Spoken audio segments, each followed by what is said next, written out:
الحمد لله رب العالمين والعاقبة للمتقين والصلاة والسلام على سيد الأنبياء والمرسلين خاتم النبيين محمد وعلى آله وصحبه أجمعين اما بعد۔ میرے دینی اور ایمانی بھائیوں، بزرگوں اور دوستوں، اس وقت ملک کے حالات بڑے نازک ہیں۔ مسلمانوں پر ایک قسم کی مایوسی چھائی ہوئی ہے۔ کچھ لوگ تو بالکل مایوسی کا اظہار کر رہے ہیں، اور دوسری طرف کچھ جذبات میں اپنے آپ پر کنٹرول نہیں کر پا رہے ہیں۔ ایسے حالات میں ہمیں کرنا کیا چاہیے؟ ایک بڑا سوال ہے یہ۔ ایک مسلمان جس کا اللہ پر بھرپور یقین ہو، اللہ کی کتاب پر اس کی گہری نظر ہو، اور اسلامی تاریخ سے اس کو واقفیت ہو، وہ کبھی مایوس ہو ہی نہیں سکتا۔ اللہ کا ایک نظام ہے، اس کا اپنا قانون ہے، اس کے مطابق یہ دنیا چل رہی ہے۔ اللہ کے قانون سے، اس کے کنٹرول سے کبھی دنیا کا نظام باہر نہیں ہو سکتا۔ یہ ہمارا یقین ہونا چاہیے۔ جب تک یہ یقین پختہ رہے گا، اس وقت تک ہمارے اندر حوصلہ اور ہمت باقی رہے گی۔ اللہ پر سے نظریں ہٹا کر اگر ہم نے دنیا کی طاقتوں ہی کو سب کچھ سمجھنا شروع کر لیا، تو پھر سوائے مایوسی کے کچھ حاصل ہونے والا نہیں ہے۔ دوسری بات یہ یاد رکھنی چاہیے کہ دنیا میں جو مسائل آتے ہیں وہ اللہ کے نظام اور قانون کے مطابق آتے ہیں۔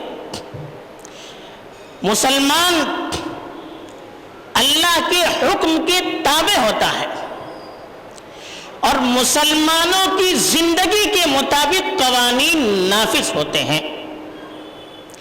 اگر مسلمان اپنی اطاعت میں پکے ہوں، اللہ پر ان کا یقین مضبوط ہو، ان کی زندگی شریعت کے مطابق ہو، تو جو فیصلے آسمان سے نازل ہوں گے وہ بھی ان کے اعمال کے مطابق ہوں گے۔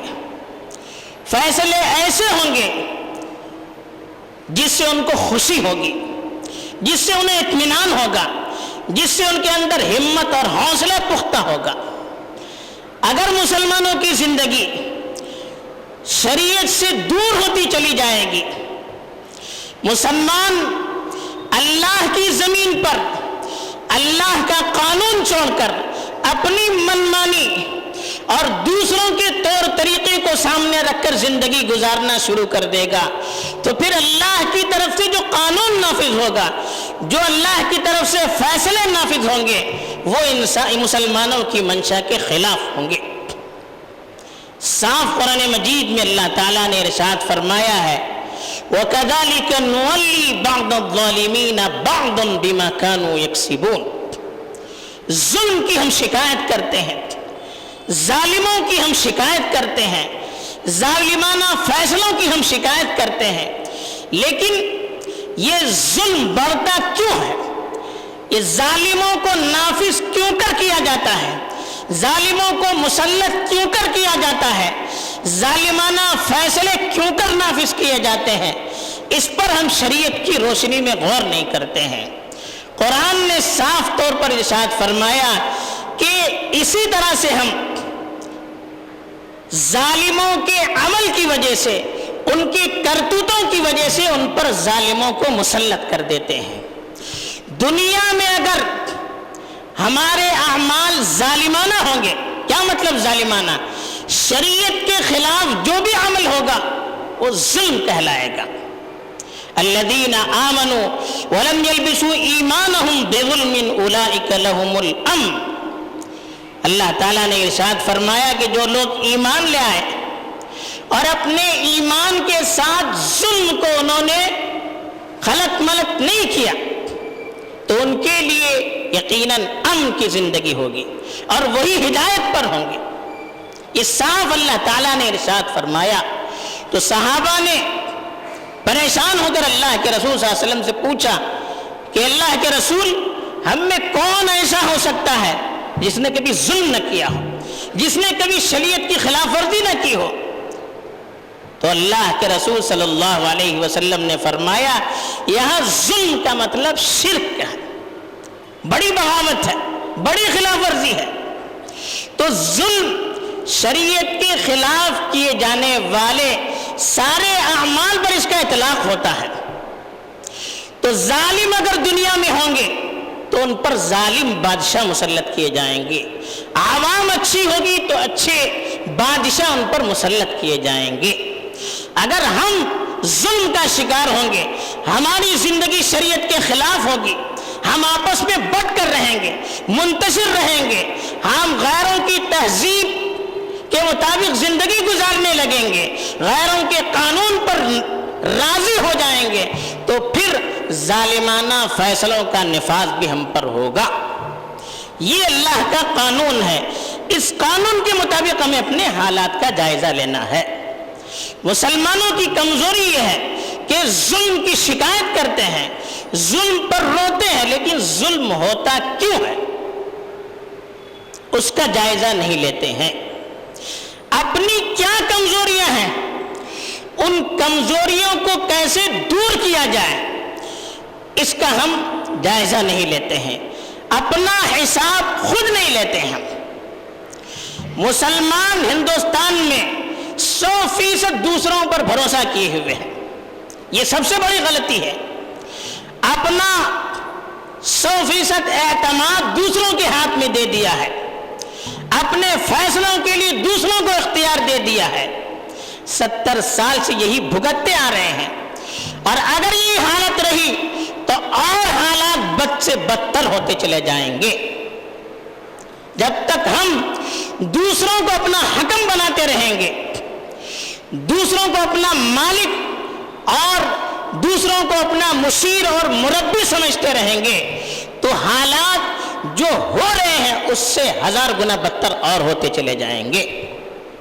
تو اس لیے ہمیں سب سے پہلے اپنا جائزہ لینے کی ضرورت ہے کہ کمزوریاں کہاں سے پیدا ہو رہی ہیں. ایک تو کمزوری یہ ہے کہ ہم نے اپنے مسائل پر دوسروں پر حد سے زیادہ اعتماد کرنا شروع کر دیا, اپنے فیصلے خود سے کرنے کے بجائے دوسروں کے ہاتھ میں اپنے فیصلوں کے اختیارات دے دیے, جو نتیجہ ہم اپنی آنکھوں سے دیکھ رہے ہیں. دوسری چیز, ہم حالات سے سبق لینے کے لیے جو تجزیے کیا کرتے وہ بھی مایوسانہ ہے, لوگوں کو مایوس کرنے کی کوشش کرتے ہیں. دیکھیے بیماری کیا ہے بتانا ضروری ہے, کمزوری کیا ہے بتانا ضروری ہے. ماہر ڈاکٹر وہ ہوتا ہے جو کمزوری بتاتا ہے کہ دیکھیے بیماری اس وجہ سے پیدا ہوئی ہے, یہ بیماری ہے اور اس وجہ سے تمہاری بیماری پیدا ہوئی ہے. لیکن خالی بیماری کی نشاندہی پر وہ اکتفا نہیں کرتا ہے, بلکہ علاج بھی بتاتا ہے کہ اس کا علاج کیا ہے, اپنا علاج کس طرح سے آپ کر سکتے ہیں. ایک ڈاکٹر ماہر یہ کرتا ہے. تو آج ہم اپنے تبصروں کے اندر مسلمانوں کی کمزوریوں کو تو بتاتے ہیں کہ یہ کمزوری, یہ کمزوری, یہ کمزوری, لیکن علاج کیسے کرنا چاہیے, ان کے اندر ہمت اور حوصلہ کس طرح سے پیدا ہونا چاہیے, یہ ہم بیان نہیں کرتے ہیں. غیروں کی جو پالیسی ہے اس پر ہم عمل کرتے ہیں. سلطنت عثمانیہ جب تھی اس وقت سے لے کر مسلمانوں کو نفسیاتی طور پر کمزور اور مایوس کرنے کے لیے اس طرح کے پروپیگنڈے عام کر دیے جا رہے تھے کہ مسلمان کمزور. خلافت عثمانیہ کو مرد بیمار کا نام دے دیا کہ یہ بیمار آدمی, لا علاج مریض. اب وہ اپنے آپ کو بیمار سمجھنے لگتا ہے. جب کسی کو کہا جائے کہ آپ بیمار ہیں تو بار بار لوگ بیمار کہیں گے تو وہ اپنے آپ کو بیمار سمجھنے لگے گا. آج یہی حالت ہماری ہو گئی ہے کہ ہم مسلمانوں کو کمزور, پست اس طرح سے تعلیم سے دور اور ہر طرح سے ان کو بے بس ثابت کرنے کے لیے سارے تبصرے اپنے کر رہے ہیں، سارے مضامین اسی طرح سے لکھے جا رہے ہیں۔ اب جب ان کو ہر طرح سے مایوس کیا جائے گا تو ان کے اندر ہمت اور حوصلہ کہاں سے پیدا ہوگا؟ ان کے جذبات کو ترقی کہاں سے ملے گی؟ وہ آگے بڑھنے کے بارے میں کیوں کر سوچیں گے جب ہر طرف سے ان کو مایوس کیا جا رہا ہوگا؟ ہمیں تو ہمت دینی چاہیے، یہ بتانا چاہیے کہ مسلمان ہمیشہ سے حالات سے لڑتے آ رہے ہیں، ابتدائی دور سے لے کر آج تک مسلمان حالات کا مقابلہ کرتے ہوئے آگے بڑھے ہیں۔ اگر آسانیاں ہوں، زندگی دشوار ہو جائے، مسلمان اگر عیش پرستی میں مبتلا رہیں گے، عیش اور راحت کی زندگی میں رہیں گے تو پھر آگے نہیں بڑھ سکتا مسلمان۔ حضرت ابو بکر کے دور میں جب اللہ کے رسول صلی اللہ علیہ وسلم کی وفات ہوئی اور حضرت ابو بکر خلیفۃ المسلمین بنائے گئے، اس وقت سے حالات سے مسلمان دوچار ہوئے، ایسے حالات اچانک مسلط ہو گئے ہم سوچ نہیں سکتے۔ ایک بہت بڑی مسلمانوں کی تعداد مرتد ہو گئی، اسلام سے اپنے آپ کو انہوں نے الگ کر دیا۔ کچھ لوگوں نے اسلام کے بہت سارے ارکان کو ادا کرنے سے انکار کر دیا۔ ایک طرف اللہ کے رسول صلی اللہ علیہ وسلم کی وفات کا غم اور اس کی وجہ سے مسلمان جن کیفیات سے دوچار تھے سب کو معلوم ہے، پھر اوپر سے اس طرح کی مصیبت، حالات بس سے بدتر ہو گئے۔ آج جیسے مسلمان ہوتے تو ہاتھ پیر چھوڑ کر بیٹھ جاتے، لیکن حضرت ابو بکر رضی اللہ تعالیٰ عنہ قربان جائیے، انہوں نے کہا اَيُنْقَصُ الدِّينُ وَأَنَا حَيٌّ، میرے جیتے جی دین میں کمی ہو جائے ایسا ہو نہیں سکتا۔ پھر ایسے نازک وقت میں حضرت عمر جیسے بہادر ان کو منع کرتے رہے کہ کوئی سخت فیصلہ نہ کیجیے، لیکن انہوں نے ایسے سخت فیصلے لیے کہ دنیا حیران رہ گئی، عقل کام کرنے کے لیے تیار نہیں تھی۔ لیکن حالات نے بتا دیا کہ حضرت ابو بکر نے اس وقت جو سخت ترین فیصلے لیے، ان فیصلوں کی وجہ سے آج ہم مسلمان اپنے اسلام پر باقی ہیں۔ اگر اس وقت وہ ذرا کمزور پڑ جاتے، حالات کے سامنے اپنے آپ کو سرنڈر کر دیتے اور حکمت اور مصلحت کے نام پر وہ پیچھے لوٹتے چلے جاتے تو آج ہمارا اور آپ کا مسلمان رہنا دشوار ہو جاتا۔ پھر دنیا نے دیکھا کہ ان کی ان طاقتور اور باہمت فیصلوں کی وجہ سے کچھ ہی سال کے اندر حالات بالکل بدل گئے۔ پھر جب تاتاریوں نے مسلمانوں پر حملہ کیا، وہ حالت ہو گئی کہ اینٹ سے اینٹ بجا دی۔ بغداد کی خلافت جو کئی سو سال سے قائم تھی اس کا تلختہ بھی الٹ دیا۔ ایک قسم کے حالات مسلمانوں پر طاری ہو گئے، ہر طرف قیادت کو نقصان پہنچایا گیا۔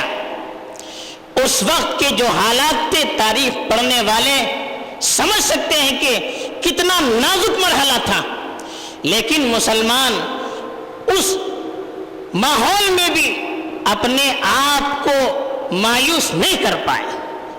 اتنے سخت ترین حالات میں بھی مسلمانوں نے آگے بڑھنے سے اپنی توجہ نہیں ہٹائی، ہاتھ پر ہاتھ دھر کر مسلمان بیٹھے نہیں، بلکہ ان سخت ترین حالات میں اپنی دینی اور دعوتی جو ذمہ داریاں تھی ان ذمہ داریوں کو ادا کرتے رہے۔ نتیجہ یہ ہوا کہ کچھ ہی سالوں کے اندر جن تاتاریوں نے مسلمانوں کی اینٹ سے اینٹ بجا دی تھی وہ سارے لوگ مسلمان ہو گئے۔ پھر انہی لوگوں نے اسلامی دنیا پر کئی سو سال تک حکمرانی کی۔ یہ اسلام کی طاقت ہے، مسلمانوں کی طاقت ہے۔ مسلمان حالات سے کبھی گھبراتا نہیں ہے، وہ ہاتھ پر ہاتھ دھر کر بیٹھتا نہیں ہے، بلکہ حالات پر تجزیہ کر کے آگے کیسے بڑھا جائے، مقابلہ کیسے کیا جائے، اسلام کے غلبے کو کیسے لایا جائے، اس کے لیے وہ الگ الگ تدبیریں اختیار کرتا ہے۔ پھر ہمارے ہندوستان کے حالات کا جائزہ لیجئے، انگریزوں کا جب غلبہ ہوا تو جو ظلم ہوا مسلمانوں پر ہم سوچ نہیں سکتے، لیکن کیا